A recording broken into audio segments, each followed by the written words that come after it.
Hello and welcome to Narrow Gauge in the Garden, and in this programme we're going to look at buildings. But before that, if you've ever thought about putting lights in your garden and running at night, see if this inspires you.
Okay, so that's the Cwmcoediog Railway by night. Now let's have a look at it by day.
Lawrie, it looked brilliant at night, but looking at this morning, I'm just amazed at the gradient of the garden for a start. So, you know, what is the gradient here? Well, the problem was that the garden slopes are 1 in 4. Big problem. So for the first 18 months after moving in, I was building retaining walls, trying to get the lower end a little bit higher, and ended up with a railway that slopes at 1 in 48. So how much higher is the top end than the bottom end? 3 foot 3 inches. Well, that's a fair old climb for these 16mm locomotives, though, isn't it? They cope pretty well. Steam engines run well under load. And when I was looking at the bottom end, you said you'd raised it up a little bit. I reckon that must be 6 or 7 feet. Yeah, 7 foot 6 inches. So that was a heck of a lot of stone to go into something like that. I'm afraid it took 18 months, as I say, and that was about 120 tonnes of material had to be brought down in a wheelbarrow because there's no vehicle access. So the whole lot literally was done manually. You didn't have any power tools particularly to help you with that? No, just an electric cement mixer. Right. Now, when you started, how would you go about laying out something like this? Because, you know, when you've got a gradient of this nature, it must be very difficult actually to see where the line is going to go at all. Yeah, it's a good point. My mistrust paper pegs on the ground, and then you can really see where it goes. You can also see the snags, because you hit snags, such as there were 2 manhole covers, which I didn't know about, and there was even a sewage pipe going underneath there, which I would have fallen foul of. And of course, the one thing you have achieved with that gradient is something akin to the real narrow gauge railways, isn't it? Because they were, if you take the Cwmcoediog, for example, built on a continuous slope in the first place. Yes. Yeah, we take material like slate or lead ore down from the higher ground down to the bottom end where there's a harbour, and it goes into boats. And one of the things I noticed is that you've integrated it so well into the garden with all the other uses you want to make of it. Yes, the railway has to fit in with the rest of the garden. There had to be a vegetable patch, so we agreed on our various objectives before we started. And I think the thing I really like about this is that you get this sense of the railway going through the landscape. I mean, it really does look as though you've been cutting through the rock down here, and this deep cutting really does look like a real landscape in miniature. And the planting, I'm guessing that the soil here is pretty acid, am I right? Yes. So heathers and azaleas and things like that grow naturally.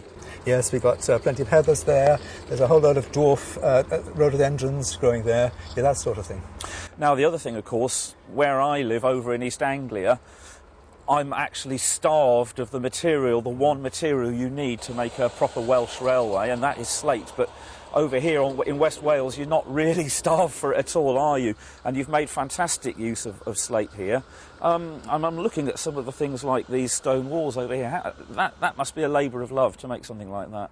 Yeah, that might take a day or two to make, but if you've just got a ceramic tile saw to cut the slate up, that's got a water supply to it, so there's no dust. Then you can cut up old slates. You don't need to buy it. Stuff from builder's rubble, cut it up, and then cement it together. So you're talking about roofing slates that you use for that? Roofing slates or whatever you can get. Right. And then, of course, the other type of fence, which is very distinctive of North Wales, is the, well, I don't know the technical term. Is there a proper name for the slate on edge? The pillar fencing. Called pillar fencing, right. And do you do that in a similar way? Or? Yes. Yeah, you can cut up thin slices of roofing slate, stick them in the ground, wire them together. Very simple. And have you fixed them in? Are they literally just stuck into the ground, or are they cemented in, or what? Just stuck in the ground. Right. If you break one, pull it out and replace it. There's quite a lot of maintenance like the original thing, and you get bits falling over and so on. Right. All adds to the atmosphere, I guess. Yes, it's a real fence. Yeah. The buildings, Lawrie, have to be one of the outstanding features of your line, and I thought that you'd perhaps been using jig stones or something like that to make them, but polystyrene? What made you think of that? Well, it's freely available, it's free. You can get it from shops in the high street. They're glad to get rid of it. Very easy to work. You can cut it with a bread knife and smooth it with sandpaper, and it's very quick to put a building together. I assume one of the things about it, of course, is that it's durable, isn't it? You've got quite a wet climate here over in West Wales, and you want something that isn't going to deteriorate very rapidly. I mean, for instance, how long have some of these buildings been out here? Well, one has been out here for 4 years, and there's no problems whatsoever. So how do they actually go together? Right, the golden rule is when you stick things together, use solvent-free adhesive. Never use solvent on this polystyrene. You can use PVA if you want, or I use some of the builder's stuff that comes in the cartridge called instant nails or something similar, but solvent-free. Okay, so you started by just marking out an ordinary piece of polystyrene, I believe. Obviously this one here has been cut and shaped, but there's quite a long way to go, isn't there? So after you've got to this stage, what would you do next? Okay, after this stage, next stage is I'm going to cut the windows and doors out. So the bread knife goes in there. That's very quick. I've got windows and doors ready assembled in plasticard. Right. And put the roof on. There's a choice of roofs. The easiest is a thatch roof that's made out of polystyrene itself, or you can put a plastic sheet, paint it black, such as those cottages behind us, which have a black roof, like a bitumen covered roof. Or if you want, you can put something corrugated tin, or slates. And I suppose another thing about this material is that being quite thick, you actually haven't got to worry about the thickness of the walls. You've got those window recesses and everything ready-made just as soon as you cut through it. That's right. The windows and doors are a push fit. You just cut the openings, push them in. If you ever need to change anything, like put interior lights in, just ease the windows out and carry on working. Okay, so of course from that stage, the thing that is going to bring this alive, I assume, is texturing. So how do you go about putting the brick pattern or the stone pattern or whatever onto this? Right, well, we've got one here, I think, which I started to do that too. This is just a scrap that's going to make a dry stone wall, and I've just used a small soldering iron and patterned the stones in that. It's best to keep it cool using a dimmer switch, but otherwise you have to have a very light touch and not dig in. And do you find you have many false starts, or does it, once you've got into the hang of it, you actually can produce things first time? Usually it's first time. If you make a mistake, this stuff is cheap and easy. Cut it out, stick another bit in, and no one will know. And one of the difficult things about this, isn't it, is actually getting the stone pattern to look convincing, particularly if you're trying to do something like Welsh slate, or if you're looking at a particular region stone, actually getting the interlocking and the pattern of stones correct. So how do you do that? Well, that's fairly easy if you stick to random stone. Brick would be very hard, or a regular dressed stone. But generally in West Wales they had random stone, as you can see on the buildings behind us, and they are fairly easy to do. So once you've got a completed piece or a completed building with the pattern on, presumably there must be some kind of finishing on that to make it weatherproof and to sort of take the polystyrene effect away. Yes. Yeah, you want some paint on that. You could use acrylic paint or masonry paint. And which do you prefer? Masonry. I've got some white paint, and I can also mix my colours so I can make any colour I want. And it's like literally just one coat on that? Do you need to undercoat it or anything at all? One coat will do, two maybe. So I'm quite surprised at that, really, because masonry paint is water-based, isn't it? Yes, but it seems to dry and it waterproofs, and there's no problems. So you've got a building that is practically finished, but another thing that brings it alive, I think, is all the little details you add around it. So we've got pots and pans hanging outside the shops and so on. You know, where do the ideas for that come from, and how do you do it? Look at old photos. There's some lovely photos of the late Victorian or Edwardian period, and you'll see, get lots of ideas from them. Certainly, I know your railway's meant to be set, isn't it, in the early 20th century? Yes. And trying to convey that in a garden is quite difficult. So with those little details around the shops, and I notice you've got lots of the old enamel signs and so on, are there any other tips you can pass on for how you create a period feel to the railway? No, I think you just look at the old photos and you get ideas. Obviously not too many modern cars, and if you can manage it, horses and carts, but they can be difficult to find. Now there's one last touch that I really like about your line, and it's something I've been giving a lot of thought to recently as well, and that is the gravity train. I think you've been experimenting quite a lot with how to make that work, haven't you? Yep. It took me a while, but it seems to work now. Now obviously you've got the benefit of that continuous gradient, but you're still dealing with the mechanics of the real world, aren't you? You've still got resistance to deal with, you've got the effect of the weather to deal with. So where's your thinking going on how this gravity train is going to work? Well, what I've found so far is that 1 in 48 is easily steep enough. The Cwmcoediog used to manage in about 1 in 70 or even 1 in 100. But your track has to be clean. And the thing that really intrigues me is how you stop it at the bottom. Well, it stops by itself because when it reaches the harbour, it's on the level. And that's sufficient? That's sufficient, yes.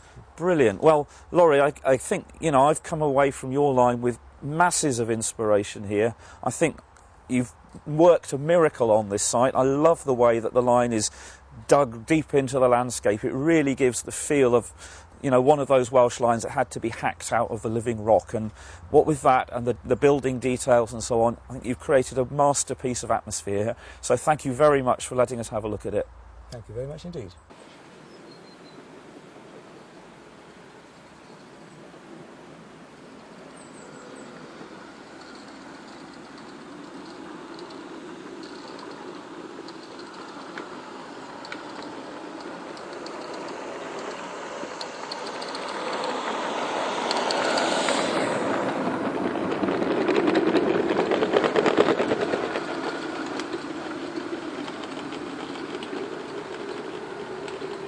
Stopping the station there.